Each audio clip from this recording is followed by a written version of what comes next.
Mosiah new flower this on the ends, representing the flames. Yo, the one after the honorable priest Isaak. Some boy if you know this. Hear me now. Antigua are the place where priest Isaak dwell. Ancient Israel, ancient story fit tell.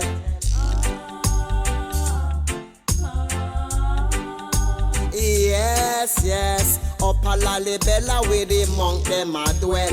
With them mescal them a broke evil spell.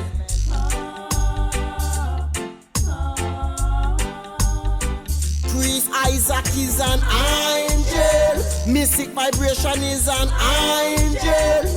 And them nah go rebel. In a Zion where we dwell. When we broke for them spell. Priest Isaak is an angel. Yes, he's my angel. His foundations in the wall of mountain. Priest Isaak on the wall of mountain. Him block a reverence on the wall of mountain.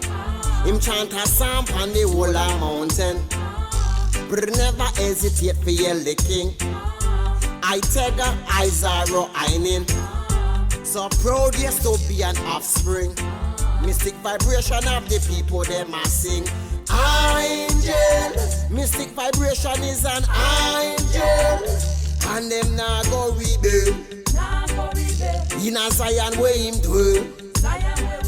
When we broke for them spell. Priest Isaak is an angel. Yes, he's my angel. Priest Isaak is an angel. Mystic vibration is an angel. And them nah go rebel. In a Zion where we dwell. When we broke for them spell. Priest Isaak is an angel. Yes, he's my angel. Trot on the banks of the gully. Isaak trod it through the hills and the valley. Trod it through the town, through the bloody city. Highly, highly, highly, highly, always with we. Highly, highly, highly, highly, I protect we. Highly, highly, highly, I would never leave we. Subscribe to the Mystic Vibrations Shock of the Hour program today and never miss another episode. The Shock of the Hour is a Radio Anu exclusive program produced every Monday, Tuesday, Wednesday, and Thursday.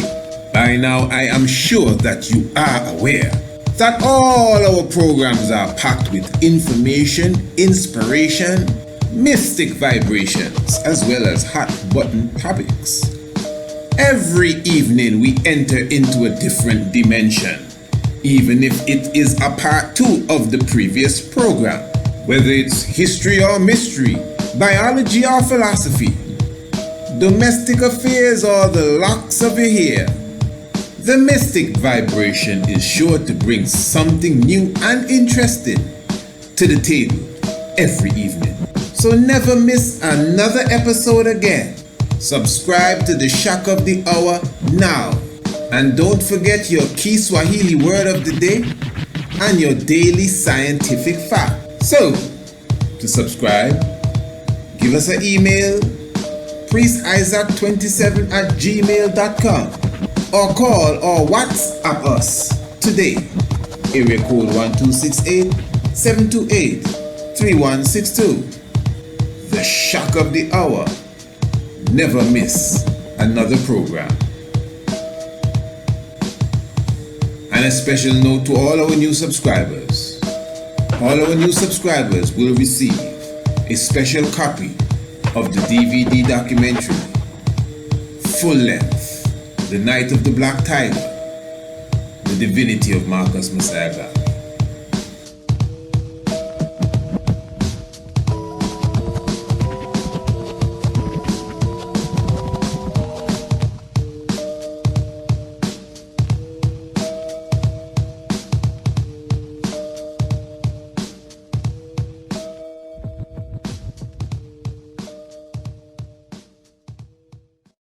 So who is this? This is King Akhenaten, aka Amenhotep IV.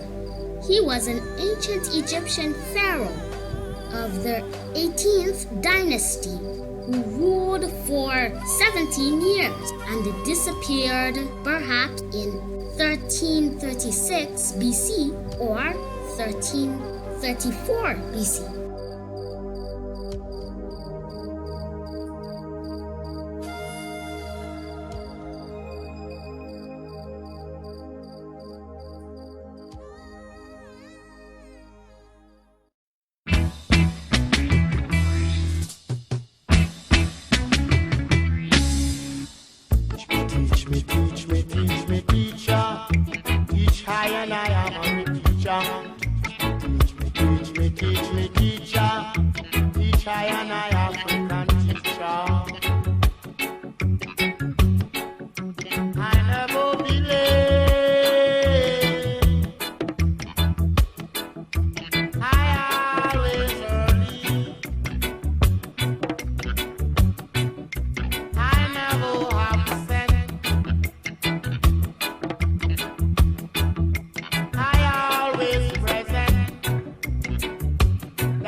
Prince Armisen, and we have Honorable Priest Isaak and Honorable Princess Akhenaten, who's going to bring your daily key Swahili word of the day for you. And tonight is the shock of the hour, and tonight's shock of the hour is what color is Jesus?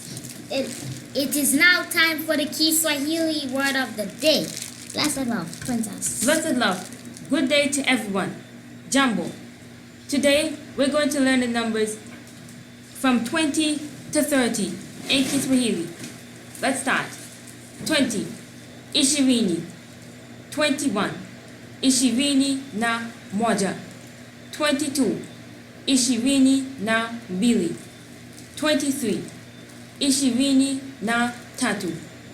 24, ishirini na nne. 25, ishirini na tano. 26, ishirini na sita. 27, ishirini na saba. 28, ishirini na nane. 29, ishirini na tisa. 30, thelathini. Well, that is all for the Kiswahili numbers of today. Kwaheri, tuonane tena. Thank you for that Kiswahili word of the day, Princess Acacia Menen. Now, blessed love, Priest Isaac. Yes, give thanks again, Asante Sana Princess, for such. Yes, Karibu and Asante Sana, Honorable Prince, the host, the master of ceremonies for the shock of the hour. Karibu. This evening, the mystic vibration, and of course, greetings to everyone. Salamta, blessed love. It is a joy, of course, for us to be here with you. This is definitely the tiger's nest that you have stepped into, and of course, for sure we will be expressing ourselves this evening. Radio Anu talking about the international flavor, the universal spice, and we are touching the international community as well. Give thanks for all our listeners, all subscribers. We're thankful for all well-wishers and all those who continually make it their business to be a part of this exchange of information. Now, as the young prince said, this evening we'll be talking about what's the color of Jesus. Now, to be very clear, it may be a topic that would attract a lot of people, I'm sure. You print the topic, we put this on the internet and we put the title up, what color is Jesus. It would attract attention. People like these sort of topics. And it may sound strange, but I'm not disrespecting the topic. It's a very important topic. It is something to be discussed, for sure. But I almost feel as if we have graduated from that level. Let's just put it that way. Again, at the same time, our people in general are so lost, let's put it that way, in this world of propaganda and misinformation, that the subject, I think, is still relevant, especially the way that we're going to bring it across tonight. And that's all I have to say for that moment. Now, what I'm going to do, I'm going to begin by actually presenting to our audience a Fox News interview that was done with, what's her name? Megyn Kelly. She had some guests and she was speaking about Santa Claus being white and Jesus being white. She was pushing her point that Santa Claus is white and Jesus is white. So you see, it's more confusing than just saying what color is Jesus. They're gone down to Santa Claus now. She is saying, Megyn Kelly, Fox News. Now I think she works for MSNBC or one of these other alphabet groups. But yet still, she is saying now, this is when she was with the Fox, that Jesus is white and Santa Claus is white and kids at home, you just got to accept it. And so the clip that we're going to really present, it's not even a Fox News clip. It's a CNN clip.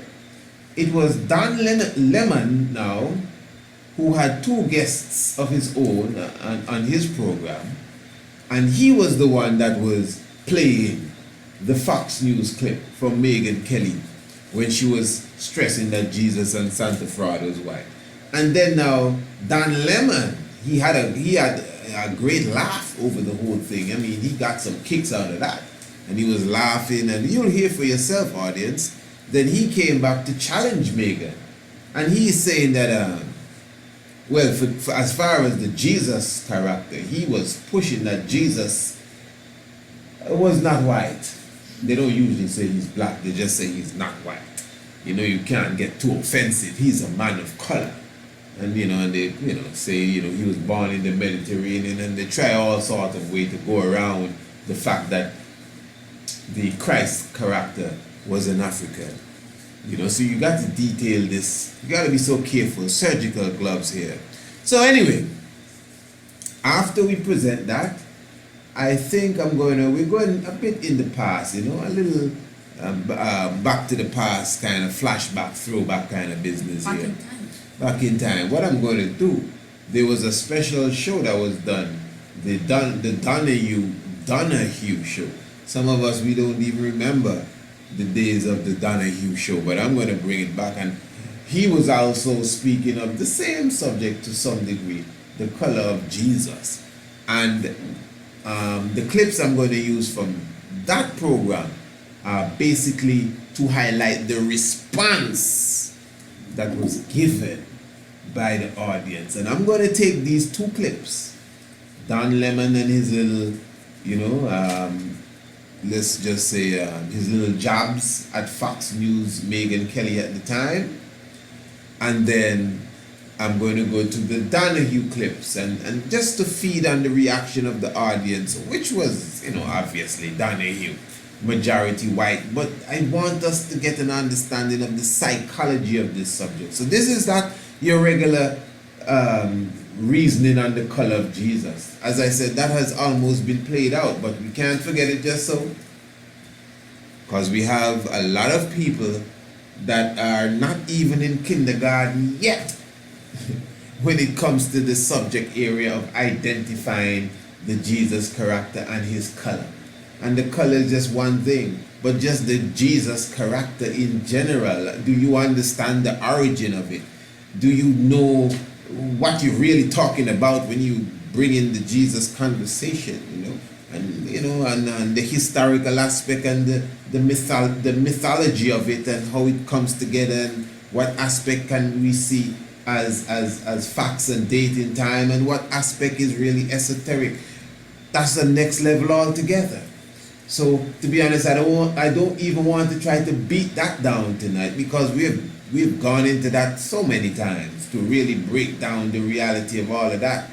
I'm just going to stay on the level that we have advertised this on. What color is Jesus? In fact, Don Lemon had a guess. I think this is a black brother. I think he was the one from the Daily Beast. That's a newspaper, by the way, tabloid, Daily Beast. He's not a dog.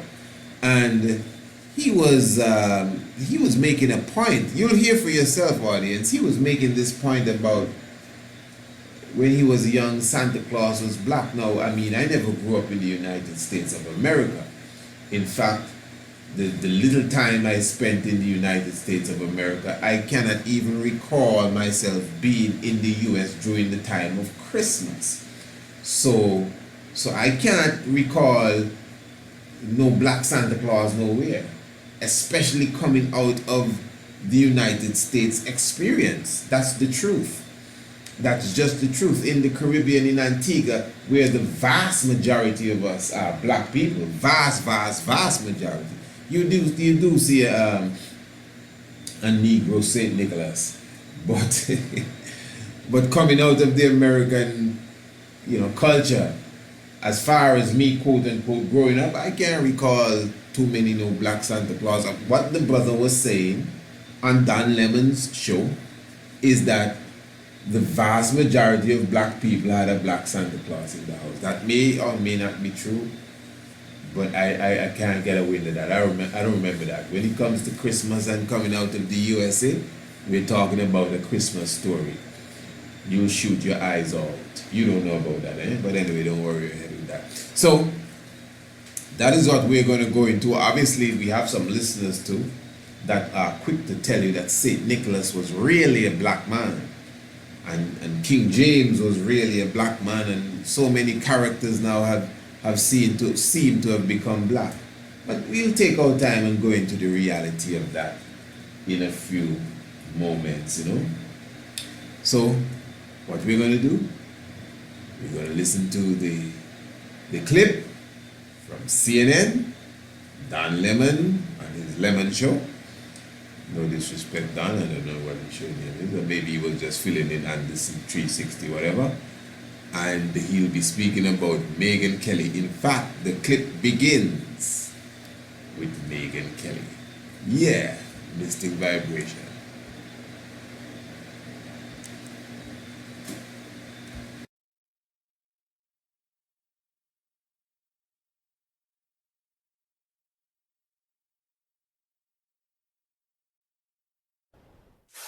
When I saw this headline, I kind of laughed and I said, oh, this is so ridiculous. Yet another person claiming it's racist to have a white Santa, you know?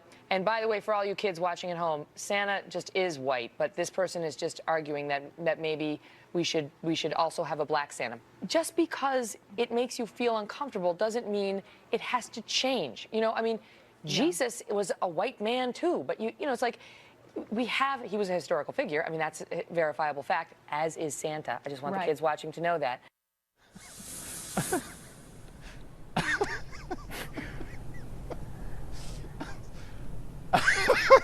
Sorry about that. Poor people, everybody's kind of laughing here. I want to bring in now Jamel Bowie. He is a staff writer at the Daily Beast and then the co-editor of CNN's Belief blog, Eric Maripodi. I'm laughing. Listen, I put this online, guys, and I said, what color is Jesus? What color is Santa Claus? And everyone's like going crazy. What color are you? What's wrong with you? I can't believe I'm discussing this either, but that is the most responses I think I've gotten in a year on social media is when I put that question up. And when I posted something last week about someone who looked like Jesus selling Christmas trees, the internet went crazy. So Jamel, in an article that you wrote, you said that Kelly thinks that the idea of a racially inclusive Santa Claus is utterly ridiculous and that she's wrong. Why is she wrong? Explain that. I think she's wrong because there's already racially inclusive Santa Clauses. I grew up with a black Santa Claus. All of our Santas were black, all of our Mrs. Clauses were black. Like this, not every family has a white Santa, and I think that's perfectly fine. And I think Aisha Harris's idea that since there are so many different kinds of Americans, that maybe we should simply take race out of the question altogether isn't a bad one at all. I think if we're trying to err on the side of inclusivity, then definitely Penguin Santa makes sense. But to get outraged at the idea that there are non-white Santas is ridiculous, because I guarantee you right now that if you were to walk into the home of an African-American person, almost anywhere in the country, you would find a black Santa Claus and black angels and a black Jesus. Well, I think you would find a black Santa Claus in every black home because Santa Claus is black in black homes and Santa Claus is white in white homes. Santa Claus is Mexican in Mexican homes. So let me just tell you, Santa Claus to me is a black man. Now listen, Eric, I want to ask you this. I was with her. I understood what she meant in the beginning. I think what she meant. I don't want to put words in her mouth because I've been misquoted about things or people have misinterpreted things. If you look at the depiction of Santa Claus, the popular representation of Santa Claus, if you look at Kris Kringle, then it is a white depiction. I understand that. But there are many who question the authenticity, shall we say, of Santa Claus and Jesus. Where she lost me was a Jesus thing. What do theologians say about the color of Jesus' skin? Well, when we look at Jesus as a historical figure, you're talking about somebody from the 1st century who lived in the Middle East. So in all likelihood, he would have had an olive complexion. We don't really know.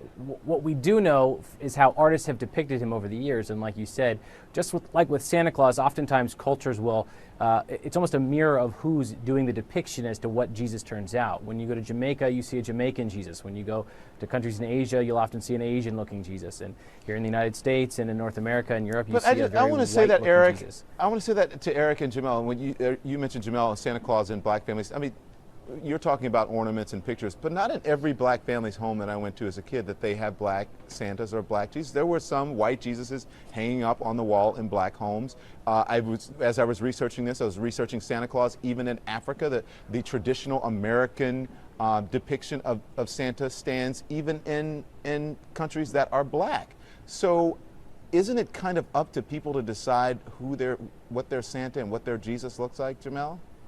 You know, I think that's absolutely right. I think what your Santa, what your Jesus looks like is up to you. It's whatever you feel most comfortable with.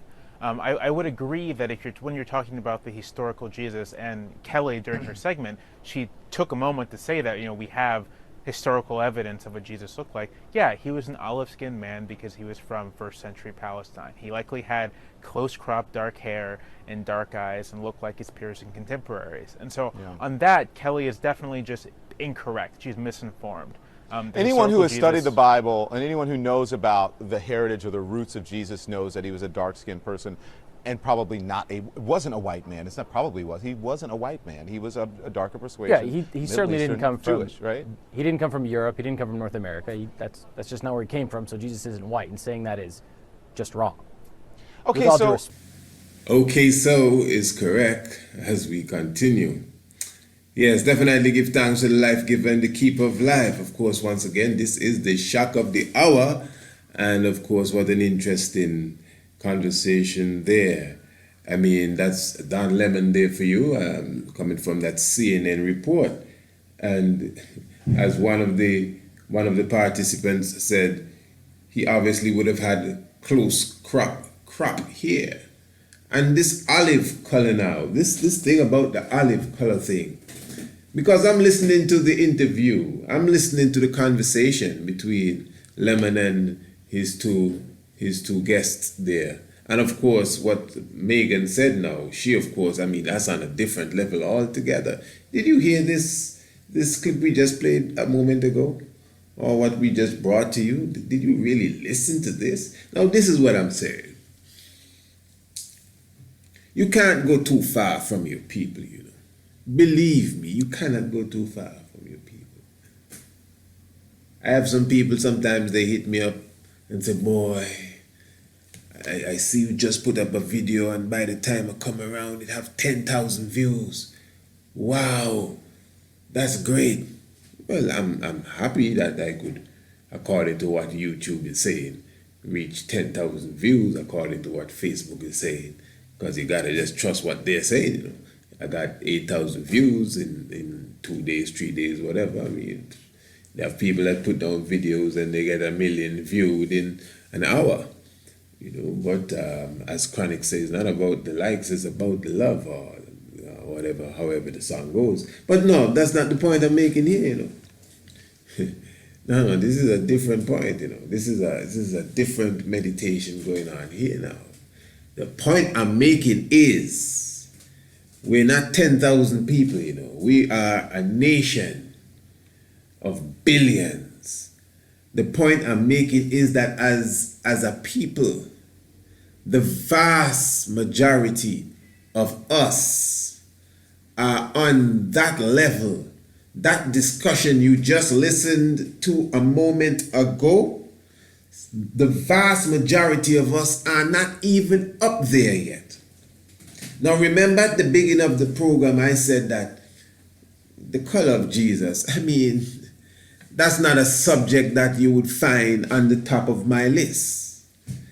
In fact, most of us that are conscious and have quote unquote graduated to a higher level, who like to talk about quantum physics, we like to talk about parallel worlds, we like to talk about different dimensions, we want to discuss the rings of Saturn, you know, and the size and the shape of the earth, and that's where most of us are right now. So the color of Jesus, it's as if you've carried us back into a warp zone now. Like the color of who? Jesus. And then of course you have the class that is going to tell you, well, you know, there's no J in Hebrew, so there can't be no Jesus, and the conversation is done. And they mean that, you know. They mean that. They close the case.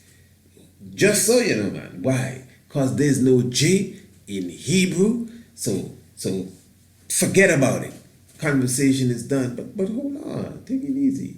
So if I was to show you that when the Christ in the Bible used the term raka, and some biblical dictionaries tell you that the word raka, being an untranslated word in the book of Matthew, raka is an Ethiopic word. What would you say about that? What do I have to say? Christ was the one that was speaking. It's in the red letters in the book. You know, when it's in the red letters in some of these New Testaments, that means it's the big man talking. Say not unto thy brother, Raka. R-A-C-A. And when you check, that's not English. So when you check the origin of the word, it's Ethiopic. That's my point. And just like some of the information that we received in the ancient time, now in the modern day time, some of these up-to-date modern dictionaries, they try to tell you it's Aramic. I say, yeah? Since when? Some of them try to say it's Coptic. But in the old dictionaries, you find it as Ethiopic, meaning Christ was speaking an Ethiopian language. That's in the book of Matthew, man. What is it, chapter 5? The book of Matthew, chapter 5. Say not unto thy brother, Raka. What's your point? My point is, there's no J in Hebrew. What you talking about? That may be another lie that you have been given, you know, man. That Hebrew thing. I know some of my brothers that are Hebrew Israelites don't like hey, where you going there? No, let's just deal with this logically. I just showed you where you could find a word that the literal Christ was speaking. We believe in him so much that we put his words in red. Even when God is speaking in the Bible, his words are not in red. So when the Messiah is speaking, his words are in red, but all these words are English words because it's a translation. But yet still there is a word, just like when he says Rabboni and they say Ila, Olia, whatever it is, when he cried Elijah, and they said they thought he was crying to Elijah. These different spots in the Bible are where you find him speaking, or where it is translated to us, not in English, but supposedly in a more ancient tongue. So I'm showing you that the word Raka is the same thing. It's not listed as a Hebrew word, not unless they're trying something now, but from the ancient time, it's an Ethiopic word. Some go as far as to say Coptic. All right. Fair enough. So we're not dealing with Hebrew. That's my point. So the J argument, I mean, come on, to be honest, that J argument is a very weak argument. I don't know why people keep bringing that stuff up about there's no J. That is a weak argument. So what? I mean, give me a break. Judgment, in Arabic, man, they refer to him as Isa. So, okay, so they refer to him as Isa. What are you talking about with you and your J? So when we say John Hoy in the Ethiopian language, John Hoy, that's a J, you know, man, Jon, and that's the ancient Ethiopian language. More than likely something that came off, dovetailed off of the same Ethiopic that the Christ was speaking.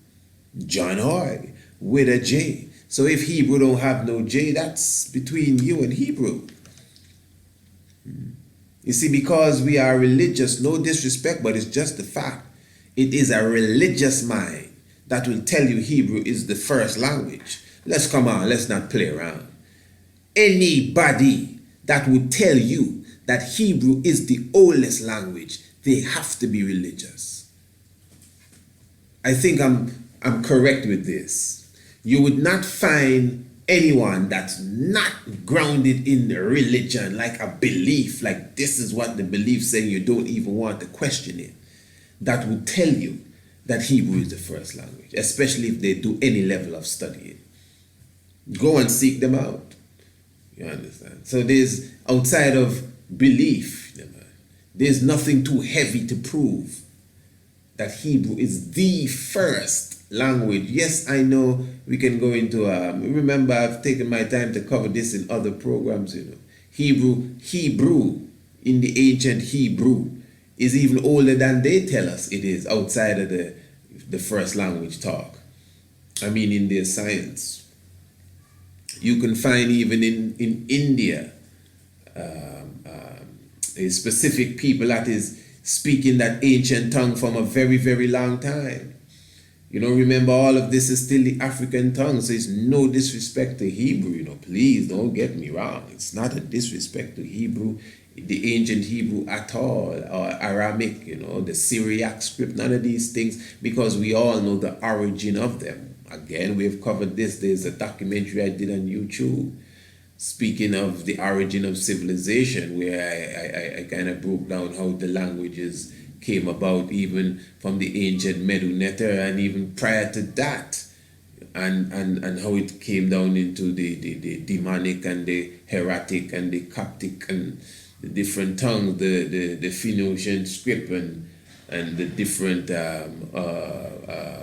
languages of the East, like the Syriac, which is considered to be the mother of many other languages. But where did the Syriac originally come from? So we kind of have an idea, let's put it that way, of the different languages, their origin, and the time frame that they came about, and all of these different things. We have a good idea of that, you know. So, looking into this now on the highest of levels, as I said, we're dealing with it now language-wise. We put down that just for an example to just show you, the listener, where we are in the conversation as it relates to the color of Jesus. That's just one door.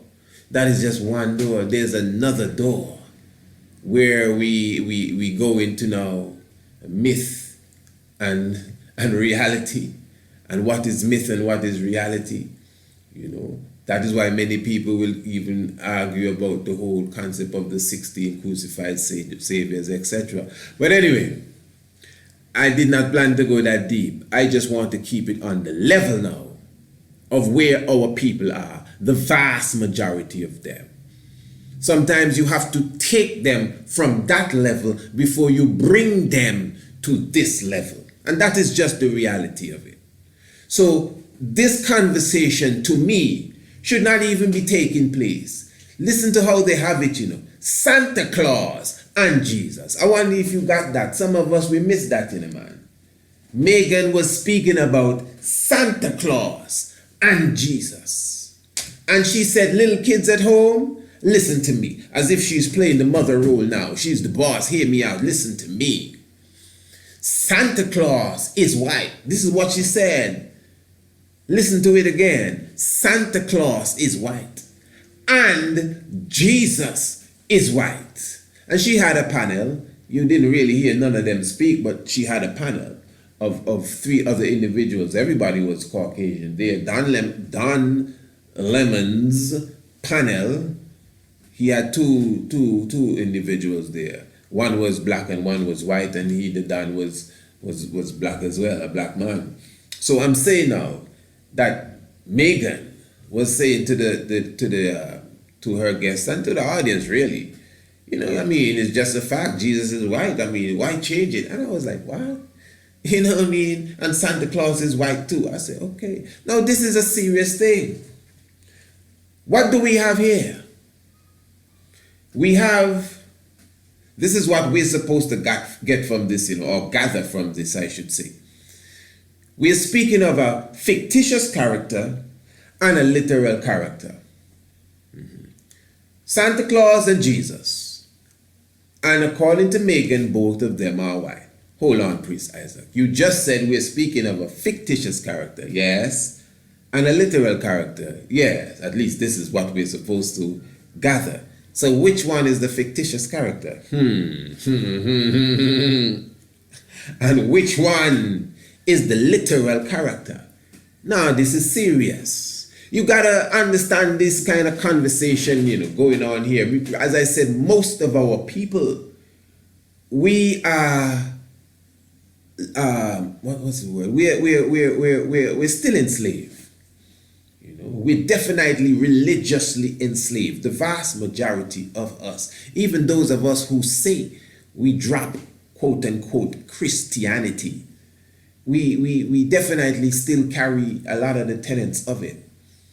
You know, and the term Christianity, I could use Christendom. I really prefer Christendom more time as well, because when I speak of Christendom, I directly attach it to the Nicene Council, and even from prior to that, the creation of the Serapis or Serapis character, and the formation of the Jesus into the modern day Jesus. So remember, we have covered this again. We've been covering these things. You know, this is not a gig we have here. You know, this is a class. This is a university. So that's why sometimes when we have to comment on people's comment, we have to tell them plainly, oh, sorry, I see you have missed some classes. Straight up, I ain't here to play around. I'm not an entertainer. I'm not no clown. I have no time to joke. And my words are very important. I'm telling this to everybody. My words are very important. They're valuable. So what has been said already is to bring us up to speed to what we're saying now. To what we are saying now. So we already have gone through in our lessons and our teachings exactly where this Jesus character came from and who he was fashioned off of. For the Messiah is a real living human being. The Messiah is a real living human being. But now when we're speaking about the creation taken from the Asa and the Apis to make the Serapis, oh yeah. And the Serapis again eventually being, throwing a dash of Zeus and a dash of Jupiter and created the Jesus and brought it up to speed again to the modern day. Jesus, the full character. We did an episode entitled, Is Jesus God? Right there on the YouTube. Is Jesus God? And at the end of that episode, what was the answer? Our answer was yes, Jesus is God. I think we started it by saying that, and I'm sure many people would have like, what? What are you talking about? And then we came down to it and we broke it down because you got to comprehend knowledge comes with understanding as well. That's why you would hear us say, for conversation's sake, sometimes we, talk about the God, and we are all gods and goddesses and God, but who is really God now? What's this God thing really about? What's the origin of that word now? And it's not just the word. It's more than the word. There is a German character named God. That's the thing about it. That's really what brought it home, God is somebody's name. And it ain't who you think God is. God belongs to somebody. So let's check out who God is, who really had the name before they took the name and made it the name of the supreme being. Because before 1500 AD, the supreme being's name wasn't God, nobody at all. Nowhere, anywhere on the planet was called, looking up in the sky, calling God. And when before 1500, when you said God, you were speaking of someone specifically, Odin, from the Norse theology. Odin, the one-eyed, bullhorn, bearded, wicked demon. Odin is who? Wodan, the Godan, and the an is dropped off, and so he's referred to as good. That's where you get the word God, or good. G-O-O-D, good. That's why God is good, is the same being, good. Ain't no joke. This ain't no joke. He used to make the mic smoke. Yeah. So the same thing with the Jesus, Jesus. Straight up, Jesus. Okay, some people argue about the existence of someone 2,000 years ago that had the characteristic of a human being that was moving in the spirit of the Almighty. I totally am not with that crew there. So if you're not sure, let me be clear. There was a man 2,000 years ago who was the Messiah. And there's a man 2,000 years after who is the Messiah. And there was a man 2,000 years before that 2,000 years. Hear me now? That was the Messiah. So Melchizedek ain't the Messiah. What about Moses? He ain't no Messiah. Tutankhamun ain't the Messiah. We proved that down pack, man. The feathered snake is the Messiah. The cycle of the sun is the Messiah. This is not a new program. This is a continuation of many programs that have gone before. Videos, lectures, seminars. It's just a continuation. The feathered snake, Lord Pakal is a Messiah. Marcus Garvey is Messiah. Haile Selassie the first goes without saying. So I'm just explaining to you, so for me to quote unquote believe that somebody 2,000 years ago was the Messiah walking through Ethiopia, I ain't seen nothing too hard in that to believe. That ain't hard at all. You ain't gotta bring no facts to show me. It only makes sense. It's a new season, it's a new dispensation, we just went through the movements of the heavens with from Aquarius age to Pisces age and showed you what happens every 2,000 years. We didn't need no Bible to show us that. We have the heavens, the original book that show you every 2,000 years is a new age. The energy and portals open. Specific people will be born. It only makes sense. So there was a Christ 2,000 years. And 2,000 years before that, several too. Yeah, what's wrong? What's wrong? That ain't religion. That's astronomy. That's reality. Give thanks. Good. So that's why we throw away Jesus. That's me personally. Eh? We personally. I ain't personally. Man, I'm more check for God than Jesus. That's to show you how deep the thing is, because I would use God in a conversation, but I ain't know nothing with no Jesus. I would quickly tell you Selassie is God, although I don't really push that too hard. You know that. You know I ain't too much doing Selassie God business. You're dissing highly Selassie to be saying that. But for conversation's sake, you know, Selassie is God. But I would never tell nobody Selassie is Jesus. Jesus. Nah, man. So, you know, to me, I know I might lose some friends. The Antichrist everybody looking for is Jesus. Jesus is the Antichrist. What? Jesus is the Antichrist, brother. He ain't Pope Paul. Jesus is he is the Antichrist. I know he's a man, but Jesus, I mean, come on, man. What's wrong with you people? Who is Christ? Jesus. That's it. Story done. Christ is a person. Okay, who are the Jews? The Jews. There you go. That's what I'm talking about. The power of the enemy is so strong. That's why scripture says, they're those that say they're Jews and are not. Okay, so who's saying that they're Jews? Not the Hebrew Israelites. Nobody really know about them. They're going to fool themselves. In fact, they hardly refer to themselves as Jews sometimes. There are many that don't want to refer to themselves as Jews. You know? So who on the planet refer to themselves as Jews? The Jews. That's it. So the Jews are not no Jews that the Bible talk about. So the Bible says that there is an individual there. Okay, you have the dragon, you have the beast. Let's not have the false prophet. You have the Antichrist.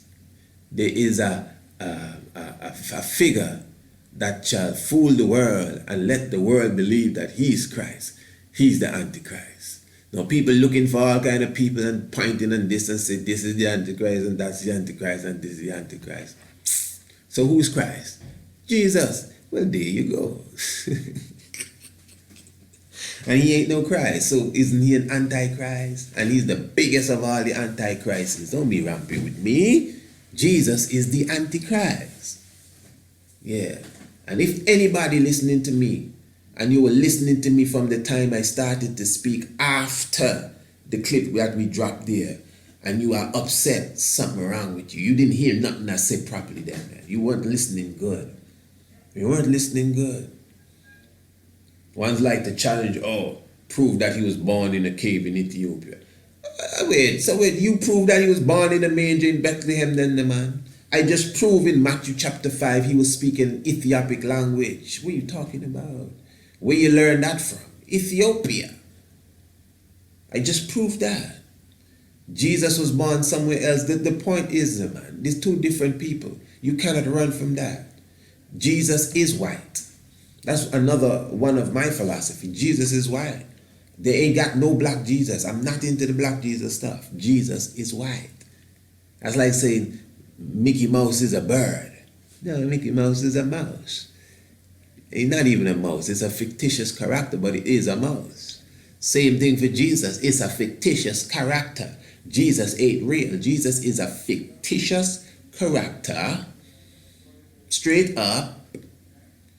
And he is white. He's not black. There's no black Jesus. And Jesus is God.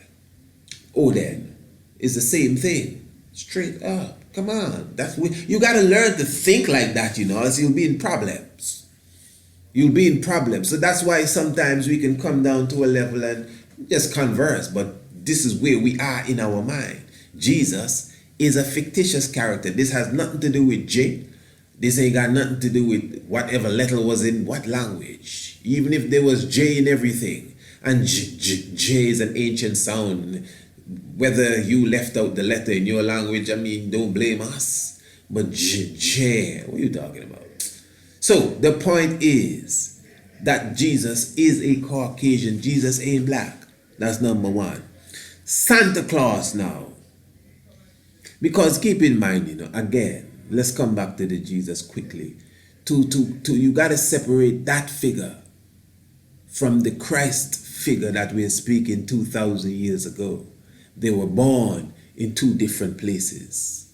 They both have different birthdays. That's why the Orthodox celebrate the Christ Mass on the 7th of January, Christendom 25th of December. Different birthplace, different birth dates, different circumstances. One is seen as this monk figure that never had any woman or children, while the other is a family man. That's two different people. They're different, they're from different origins. That even the language that they're speaking is different. They have different appearances. The Bible describes the Christ figure as a black person with woolly hair. All of this olive business is a black person with, what color is olive? What are they talking about? A black person with woolly hair. That's why I said Jesus is a white individual with stringy hair. These are two different people. They're not the same. Jesus is not no English way of calling his name. Nothing goes so. Nothing goes so. Your scripture say, call him by the name. So if you believe in Hebrew so much, you should call him Yeshua and stop calling him Jesus in any circumstance. That's the name his killers gave to him, you know, man. The Romans that kill him is who make up all the Jesus thing and made up a whole religion in the name of the individual that they just murdered. A Roman priest tell me that, you know, straight up, on an Observer radio program at least 18 years ago. That's how deep the thing is. Yeah. So imagine you have that kind of mind frame listening to that conversation with Megan and her people, her puppets and lemon and lime and orange. Eh? You just imagine that's how I think, listening to that. Then now Santa Fraud. Here we have another character, fictitious character. Yeah, Santa Claus is fictitious. But St. Nicholas is real.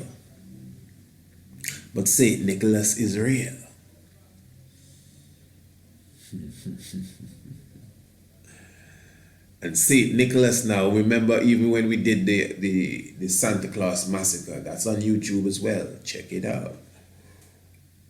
I still, if anyone knows, you can edify us, you know. And you know I like edification, but I haven't really come across, because I've done my research since, any heavy evidence to prove to me that St. Nicholas was black in opposition to him being Caucasian. You know, people are saying St. James is black as well. When we did the His Haile Selassie Mason video, you see where we were speaking about Edward the Black Prince, and if you notice, I was showing you a picture of Edward the Black Prince. And when I show the picture, the youths them, they would say, he not black. He ain't black. That's children now, you know. And of course, well, he doesn't really look black. But people say he has the black nobility blood in him. Okay, let's put it this way. In my book, if they did not publicize that, what's the sister that married Prince Harry name is?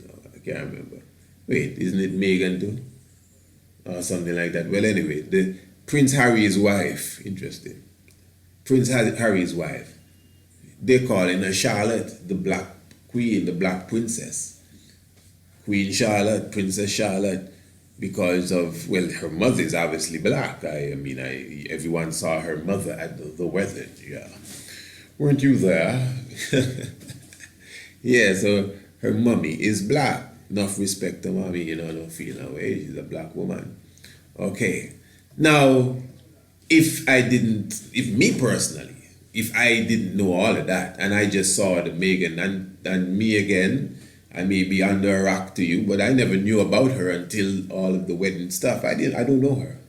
You know, I may not follow entertainment as much as you. I just didn't know who she was. So if I was to see her on the catwalk, or see her at the photo shoot, or see her in a movie, I would not think that she was black at all. You know, she just looks as Caucasian as anyone else. I think I've seen some close-up shots where I pick up some freckles or something like that, which, you get a little inclination that, okay, there's some trace of black blood in here. But it's more than a trace, man. Her mother is black. But it seems as if the obvious dominance in that case there, she more has the outlook more of the Caucasian to me than that of the black. So I'm saying that really to come down now to this understanding of the reality of us putting a lot of people in ancient history as being black. For example, St. Nicholas and St. James, or King James, or whatever his name is. And, many ones, it's not just Prince Edward alone that was referred to as this black prince. They have the black king, even one of the Charles, I think it's Charles III, was considered to be of black ancestry as well.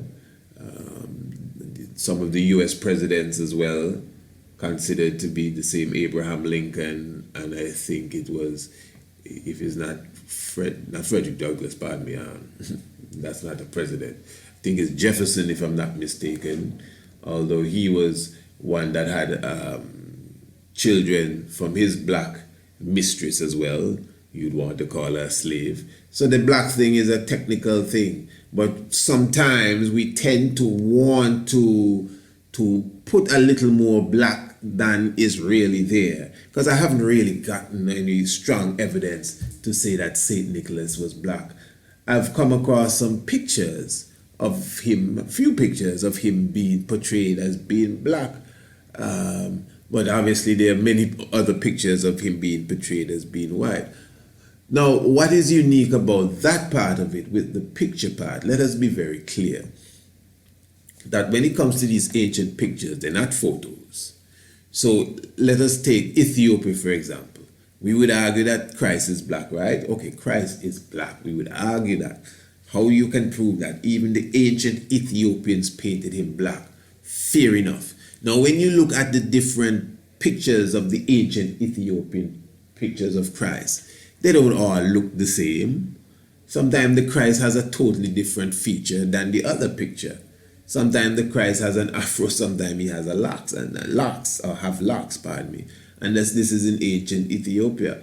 It's not just there alone, even in Mesoamerica. And so when they portray some of the different figures and gods, and even the Lord Pakal, he appears different in different carvings than he may appear in another carving. We are known for that sort of portrayal of ourselves in different times. Even in the same Ethiopian artwork, they see Moses looking one way, and then in another picture he has this different look. It may have to do with the artist that drew it as well, or the different style of artwork. Because in Ethiopia, for those of you who are familiar with Ethiopian art more in depth than myself, you would understand that there are different levels to the artwork as well. I'm sure the different type of style has different names and everything. So that's from the agency. So you would find a few pictures of a dark St. Nicholas, some darker than the other, which obviously shows it's just the interpretation of whoever drew it. It may be that there is black blood in him, just like Meghan, the wife of Harry I'm speaking. I hope I have her name right, but the wife of Prince Harry. It may be in the same way as Edward the Black Prince. According to the pictures we see of Edward the Black Prince as well, he doesn't seem to me as a black man. They seem to have shaded him a light brown as such, which is what white seems to be in many cases, especially when you get a good tan, like a light brown. The same thing with the Charles III. Again, so they are those of white heritage that claim some bit of black heritage. Abraham Lincoln again, but Abraham Lincoln, you could see within him there's some little thing, but he's a white man. He's a white president of the United States, straight up. Some of us would try to put him black. Right. I am just saying that may just be the case with St. Nicholas, because from my I would say intense investigation over the years when it relates to this St. Nicholas to Bulla Claus. Sorry, I'm not cursing. I hope your children, please. Sorry, I'm not. Please. That's what St. Nicholas was called. Bulla Claus. Klass. With class. I'm telling you what they called him. Check it out. You know, Father Christmas. And this St. Nicholas, he was imprisoned in the Diocletian age. You know, so he's an ex-con. Yeah, righteous people go to prison too. Most righteous people go to prison. I'm not mocking that. I'm just showing you that good old St. Nicholas was a prisoner. Okay, so you're not going to ask why? Now, St. Nicholas is a known pedophile as well. This is why he's portrayed in the European stories. In the same way you have stories of the Snow White and these ones, you have stories of St. Nick, Father Christmas, Father Winter, coming in green and red. He used to wear a lot of green and white and red before he turned the green suit into a red suit, white and red and white and boots. Initiation. So he's known for kidnapping children. He's known for that. He is known for that. Remember, he kidnapped the 3 little girls, the 3 prostitutes, gave them bags of gold and carried them away. The 3 prostitutes. That's why he's still saying ho, ho, ho. The 3 prostitutes when he come through on Christmas Eve. You see. But what I'm saying, although they are folk tales and there's a bit of metaphor within all of that, it's still stemming from a real guy. It's still stemming from an individual that was present at the Nicene Council of Bishops. That is another story that I see people have, a bit confused to me. I highlighted this when we did the Christmas episode there for the Santa Claus Massacre. I was speaking of a specific documentary. I won't call the name again. And I was speaking of a presenter on the documentary who I very much respect for his scholarly work. And he was giving a outlook on the Nicene Council of the Bishops, which I never really knew it from that way. He says it as if Arius never even entered into the building where the Nicene Council was held. In fact, he heard that they planned to kill him, so before he even went in, he skipped town. No, I don't know it like that at all in all my research. Some of our great scholars, man, have written about the Nicene Council, and I've never heard it in that form or that fashion. In fact, they are drawings of, you can't say photos because they're not photos, they're pictures to a degree, but they're drawings, sketch of the Nicene Council where you see all the bishops behind Constantine, and you see Arius, the black bishop, inside of the Nicene Council. Is the most famous drawing of the Nicene Council. It shows Arius inside. And in fact, the story says that St. Nicholas, Santa Fraud, actually rose up and went and literally assaulted Arius because Arius was speaking against what was happening at the council, because Arius saw that something's wrong here. Arius was telling him, no man, this is not the Messiah I knew. What you all doing to him? This is not the Yeshua, let's use that term, that I know. His name was never Jesus.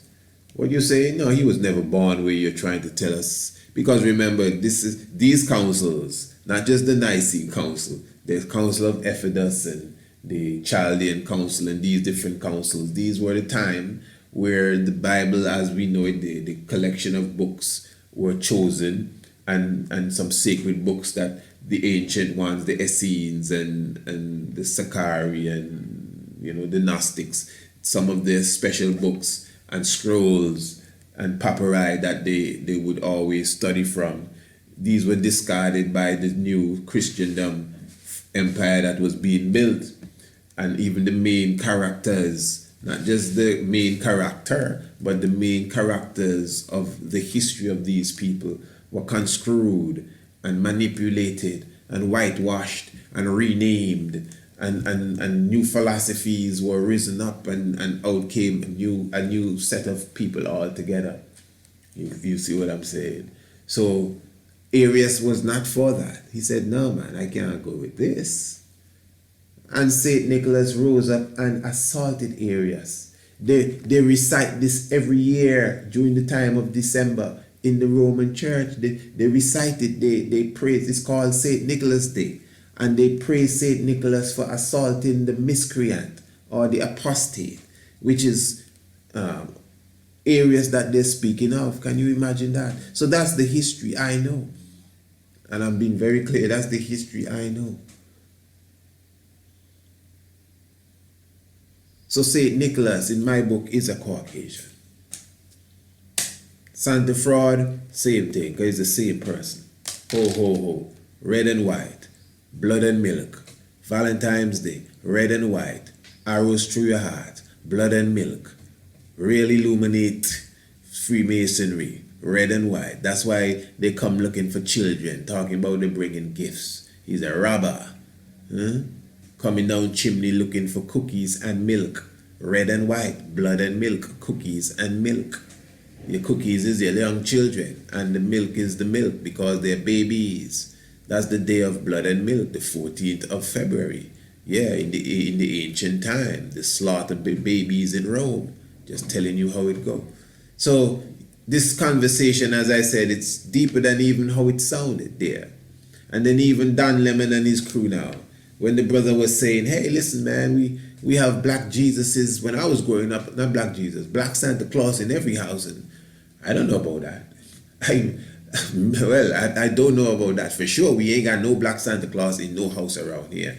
Yes, you'd see one or two, as I said at the beginning. Like, for example, you have the Santa Fair, when the children would come out, and they had this famous person when I was young, I think his name was Cornelius, and he would come dressed up as Santa Claus, riding on a donkey and all kind of foolishness. Because these were our people, these were the people that we had. And because our society, we still have, of course, the Syrians have been here a long time, and the old Caucasians from the old slave master days, some of them are still here. A small part of our society, but they're there. They're in our parliament and so they would find some of them sometimes, like the redder ones, the clearer ones, to play the Santa Claus figure when they have a national fair or a politician putting on a fair during Christmas time for the children. So that's what I would remember, a slight mixture, of black, because it's the majority of us are black people. And when it's on a higher level, if you want to call it that, you'd see some of the red-skinned people put on the Santa Claus, I guess, to assimilate with what the world is supposed to believe Santa Claus is like. Fair enough. So I never grew up in the United States of America during no time of Christmas to really witness black Santa Claus in black people's houses. I don't know of that. I never got that impression at all. So what he was saying there to me was like, yeah, I didn't know that. If you're in the United States and that's what you see, well, I ain't going to say that's good, but that's interesting, And then I remember the other fellow was saying something about if you go to Jamaica, you see a Jamaican Jesus. Now, that's another thing. What is a Jamaican Jesus? That's what he said. If you go to Jamaica, you see a Jamaican Jesus. What is a Jamaican Jesus? That's a very interesting statement. It's as if he was trying to say something, but he kind of, what is a Jamaican Jesus? Wow. What is a Jamaican Jesus? Or Bob Marley? What is a Jamaican Jesus? Another figure, because according to the Hebrew Israelites, my good Hebrew Israelites, brethren and sisters, I shouldn't say no Hebrew Israelites, according to the Bible, a person like Bob Marley would be labeled as a Caucasian, man. Yeah, you upset with me? I don't care about that. I didn't come to beg nobody and for no friendship. You so in the religious now, because we religiousize even Bob Marley to his religion, You say any little thing, people vex, boys. About Bob. I ain't saying nothing about no Bob.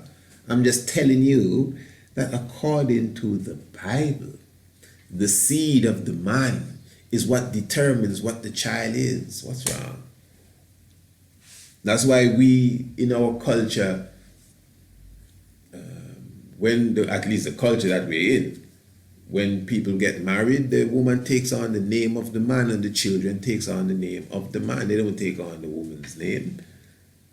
And I think it stems from that relationship, not only with the Bible, but the ancient relationships or ancient cultures that provide that, but there are also cultures that do it the other way around. They exist. They exist. So it's not just the one way. But if we're going to check the Bible, it is the man. If a black man and a white woman have a child, no matter how the child looks, it is considered of the nation of the black man. And if a white man and a black woman have a child, no matter how the child come out, it is considered the nation of the man himself. If it's a white man, whatever, it's the nation. If you're going to follow the biblical aspect, that's all I'm saying. Even on certain levels of science, we tell you the other thing. That's why we consider the DNA of the woman very critical for the tracing of our lineage as well.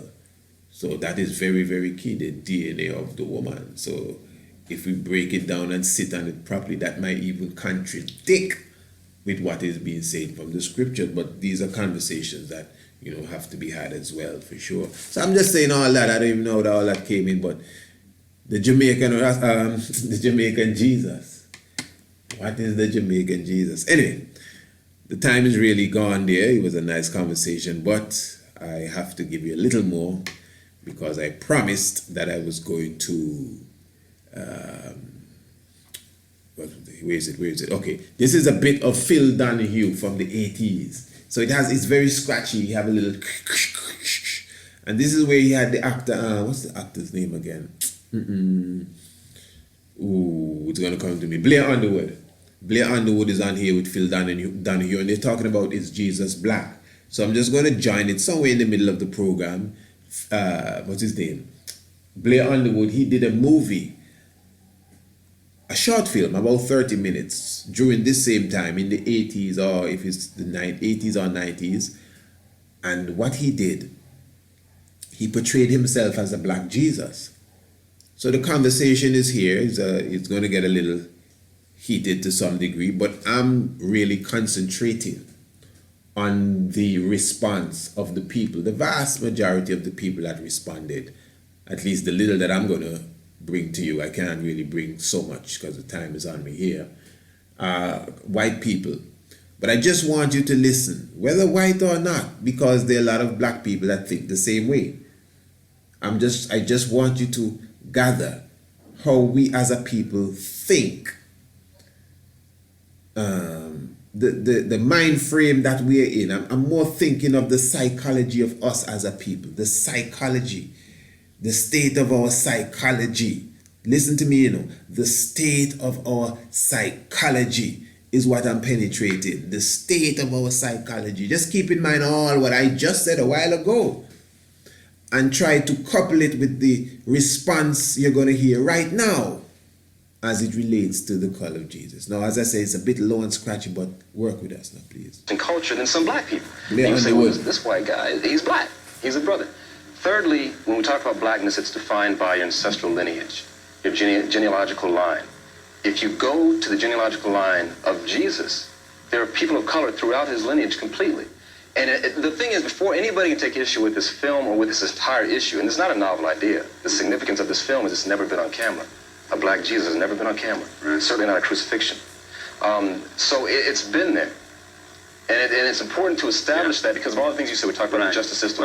Well, but once we get beyond that, then, and only then, it becomes irrelevant. Yeah, I want to make sure I understand your position here, Blair. You do seem to be finessing a bit. That color is a matter of the heart.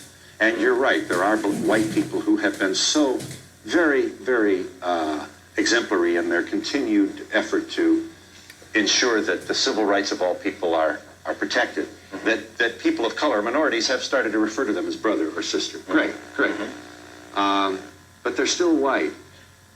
I think you are suggesting that there's some pretty good historical anthropological evidence suggesting that Jesus just probably was black. Am I correctly stating your... That's right. Yeah, okay. In that... Was he a Jewish black guy? Oh, there's no question. We're talking about a Jewish man from Jerusalem who more than likely, there were no camcorders or Polaroid cameras then, but more than likely had to have been a man of color. We're talking about probabilities. Are you there, caller? Yes, Phil. I just want to say that when God said he was going to make man in his image, he did not mean white, green, or any color. It was supposed to be spiritually like him. Very good. And that's what is important. Yes, well... Hold it. Yeah. Okay. No, that's. I tell you, caller, I very much appreciate your thoughtful comment. Except you are kissing a baby here, and you're waving a flag. These politically active people who want to, as you'll see in a moment, there are people who are taking down the white Jesus because that is he has been presented for 2,000 years before peoples of all color as a Caucasian, European. I got through. Europe. Oh, you got two lines coming in on one. That's a pretty good sign, Blair. You've kind of rung the bell here. So please don't miss the point. It's not enough to say, hey, we're all God's children. If you continue to present Jesus this way before little African-American children or people of color all over the world, they grow up somehow believing that way down inside, white is better. Plus the fact that we're talking about the historical figure. We are created in God's image, but this man, Jesus, the actual human being we're speaking of. Are you there, caller? Yes, I am. You wanted to say?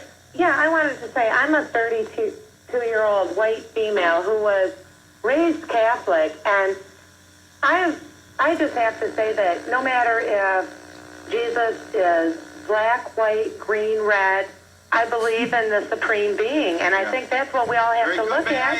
May I ask the Catholic this question? Yes. Would it be okay with, I assume you're a churchgoer? Well, no, not as much as I was. Well, but you've been, all right, well, it's not this, would you approve of your pastor changing the color of Jesus statues to black in your church? If that was what my church did, I don't look at a picture of Jesus and say, oh, that's Jesus. I have a feeling within me that there's a supreme being, but what and it color doesn't matter what color has Jesus been throughout your childhood? White, and I think that's ridiculous because... What color was his mother? You know, who knows? And I don't think those people that are on your show that I must tell you this. I'm older than you are, but there were no black statues in my childhood. Well, right. I mean everybody. St. Teresa, Joseph, everybody. Everybody. I had a guardian angel was white. Right, they were all white. And I'm just saying, but just because that's how we were raised doesn't mean that we have to be so narrow-minded and so focused. Blair agrees, on I'm sure. We can't open up our minds and our hearts to something different. She's missing the point. It is twofold. You have to answer this question twofold. It's important because when you speak of this man, when all the evidence points to that, it's an affirmation of people of color. I'm speaking of Latino, Asian, African Americans, Native Americans, people of color. It's an affirmation of our place in history that we contributed. I'm telling you, people wonder why there are riots and why there are blacks and Latinos in jail so much. There's no self-image. Right. When you deal with revisionist history that's been revised and altered as it has, it deals with your self-image and you don't care. All right, Christ and the Madonna. In countries like Poland, Spain, Italy, these are white Caucasian countries.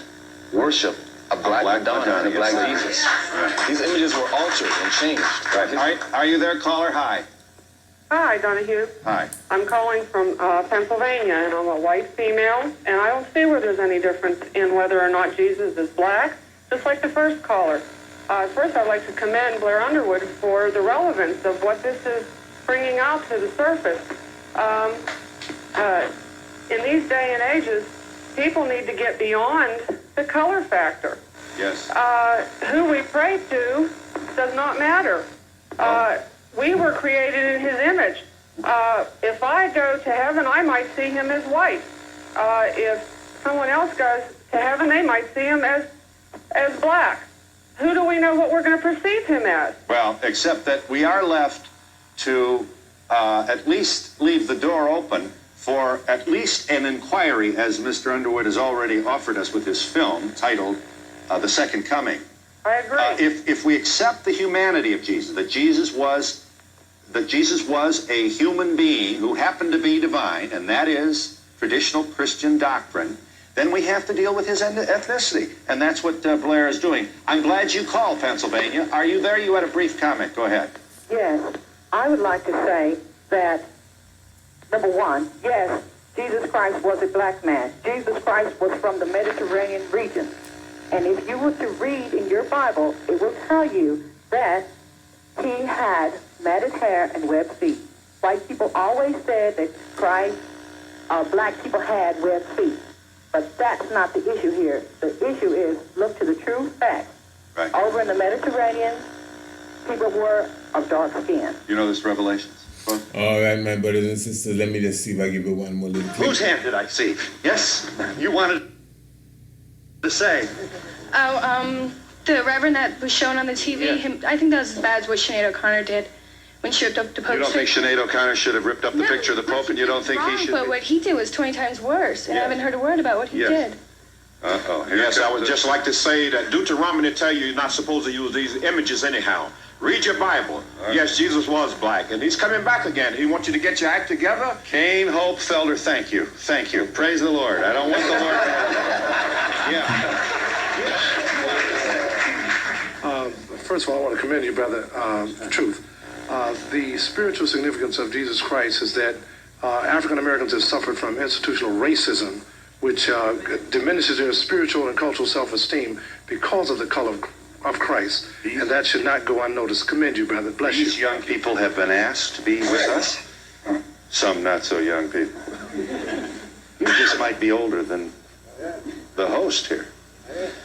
Well, then I should be deferential to you and to your age, sir, and I will. These are people who are church active, and I think most are Christians. And want you to know that I think you all are very supportive of Blair's effort to share with the nation and the world the idea that Jesus was a man of color. Kane Hope... Okay, hold on now. That's enough for you, Bill. Thanks very much. I just wanted to kind of highlight that just to give you an idea how people are thinking. It's not no different from now, although that was in the 90s or 80s or whatever it was. It's not too much different now. You heard some black people. You obviously can differentiate voices. And at least the blacks in the audience, they basically had a certain outlook and they commended him. But to me personally, we are so enslaved. This is what we do now. We take the Jesus character, we darken him up. In many cases, his hair is still stringy. His hair is not blonde though, it's blackened, but it's still stringy. We don't give it locks, we don't turn it into an afro in many cases. In some cases, we turn it into an afro. In some cases, we give it some locks, and some cases we give him a nice marked out beard, and we still call him Jesus, you know. Some of us, we call him Yeshua, but yet still, the concept is still the same. There's hardly anything changed. You see, there is a strong concept that comes with the Jesus character again, as I said, as far as a family structure, as far as literally being pounded up on a cross and dying, and that flesh coming back alive in 3 days. That is a Jesus concept. That is the Jesus concept. It was stolen from a theology prior to Jesus, but the theology that spoke of it didn't speak of it in a literal sense in that fashion. Symbolism is also literal, you know, of course, because the Messiah will be crucified and the Messiah will resurrect in 3 days, but not in the way that we typified it, you know. Remember, as I showed you before in some of the series that we did directly dealing with story writing and these different things, when we portray Jonah being swallowed by a fish, it's symbolic again. Are you telling me Jonah wasn't swallowed by a fish? Yes, he was swallowed by a fish, but he wasn't swallowed by a fish. You see, it is as if you go into the belly of the beast whether it's in prison, whether it's in a specific country that you may consider to be Babylon, the beast, the belly of the beast. Sometimes we travel to the UK and say, you know, hey, what you saying, Sam? Right now I'm in the belly of the beast, man. Huh? Yeah, man, I'm in England. Hey, I never know that. Yeah, man, I'm in the belly of the beast. But coming home, I'm in about 2 weeks. In the belly of the beast. So in the ancient time, when we were to express that with allegory and express that with artwork, we would draw us going into the belly of some big beast. So this is why we portrayed Jonah going into the belly of the beast. Even Christ said, just like how Jonah was in the belly of the fish for 3 days, so shall the Son of Man be in the belly of the earth, and all of that kind of stuff. There's a high level of symbolism within it. So what we have done, we have taken the crucifixion as far as its real understanding. That's why we could align it with Haile Selassie from the 5th of May to the 5th of May 1936 to 1941. You know. But when we are stuck with the concept that this is exactly how it took place, this is exactly what it is and nothing else, it's a deep stuff. It's very deep. 2,000 years ago, it's some deep stuff. And we have to reevaluate these kind of things. A lot of people condemn our brothers and sisters because they feel that they have passed over the barrier of religion and religious confusion. And many of us still are stained by religious confusion. Yeah. But again, that doesn't mean you cannot approach your brother and your sister with love. This is what I'm doing here. I would advise anyone to revisit these concepts. Even if you have Jesus being black, even if you give him locks, even if you have one of them Jamaican Jesus, I'm telling you, I would advise that you revisit them conception. Virgin birth. The virgin birth. So we'd still tell you, well, you know, Jesus black and his name is Yeshua and whatever. But does he have a father? No, he don't have no father. I mean, God can do anything. I ain't denying God can do anything. But that doesn't mean he did everything that people say he did. That's what I'm saying. And it does not add up. When we speak of the Messiah's lineage, one of the main things about the Messiah is that he shall be of a specific lineage, bloodline, DNA, genetics. This ain't no spirit juice. This is something that you can prove under a microscope. And the both family tree lineage in the New Testament, in Luke and in Matthew, they both give you the lineage of Joseph. They both give you Joseph's bloodline. So why would they give you Joseph's bloodline? They should give you Mary's bloodline, because Joseph has no blood in the Christ. If you accept it as literal, as it was not supposed to be accepted, that's the point I'm making. So the true man of 2,000 years ago, which I told you exists, he had a mother and a father, man. That's what I'm saying. So you see, it gets very complicated. And even the enemy sits back and laughs when we paint Jesus black. And that's all we do, you know, just paint it black and done. We give him a heavy tan and the story done. We don't even carry him to get a haircut and get rid of that perm hair and grow it back.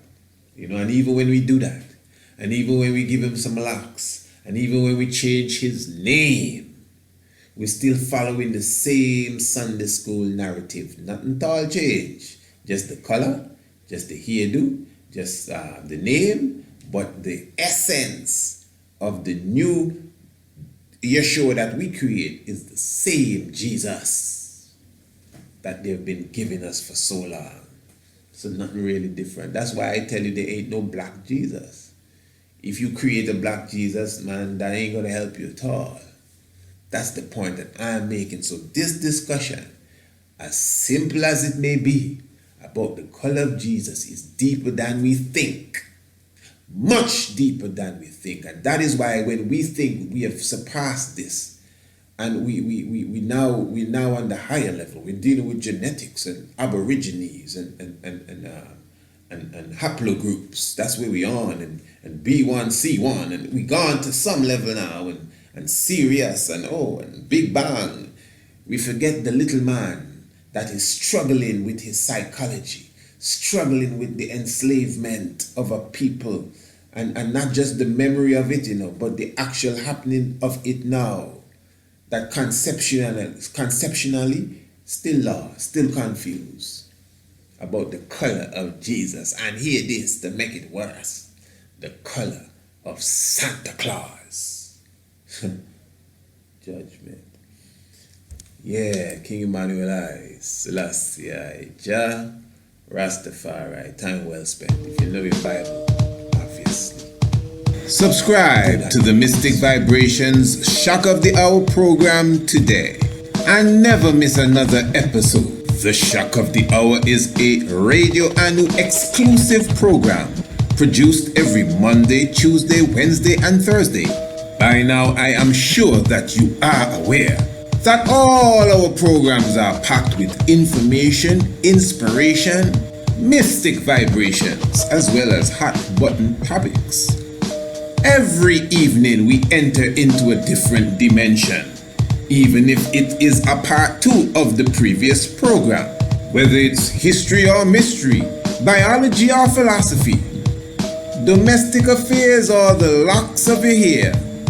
The mystic vibration is sure to bring something new and interesting to the table every evening. So never miss another episode again. Subscribe to the Shock of the Hour now. And don't forget your key Swahili word of the day and your daily scientific fact. So, to subscribe, give us an email, priestisaak27@gmail.com, or call or WhatsApp us today. Area code 1268-728-3162. The Shock of the Hour. Never miss another program. And a special note to all our new subscribers. All our new subscribers will receive a special copy of the DVD documentary, full length, The Night of the Black Tiger, The Divinity of Marcus Mosiah.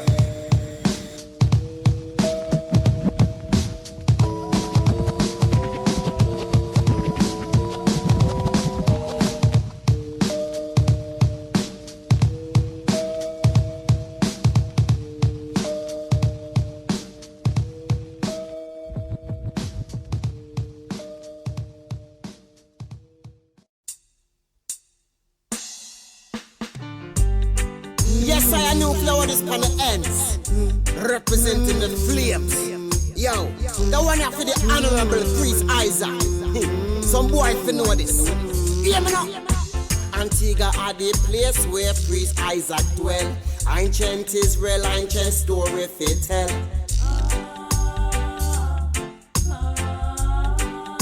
Yes, yes, up a lalibela where the monk them a dwell. With them mescal, them a broke evil spell.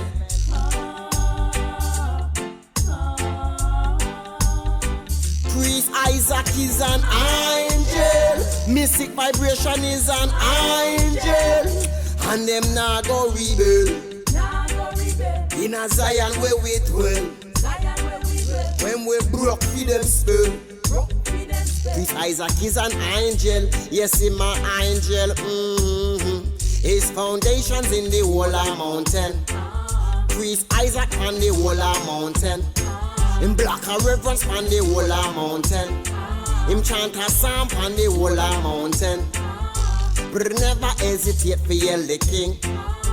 I take a Isaro Einin. So proud yes to be an offspring. Mystic vibration of the people them a sing. Angel, mystic vibration is an angel. And them nah go rebel. In a Zion where him dwell. When we broke for them spell. Priest Isaak is an angel. Yes, he's my angel. Priest Isaak is an angel. Mystic vibration is an angel. And them nah go rebel. In a Zion where we dwell. When we broke for them spell. Priest Isaak is an angel. Yes, he's my angel. Trot on the banks of the gully. Isaak trod it through the hills and the valley. Trod it through the town, through the bloody city. Highly, highly, highly, highly, always with we. Highly, highly, highly, highly, I protect we. Highly, highly, highly.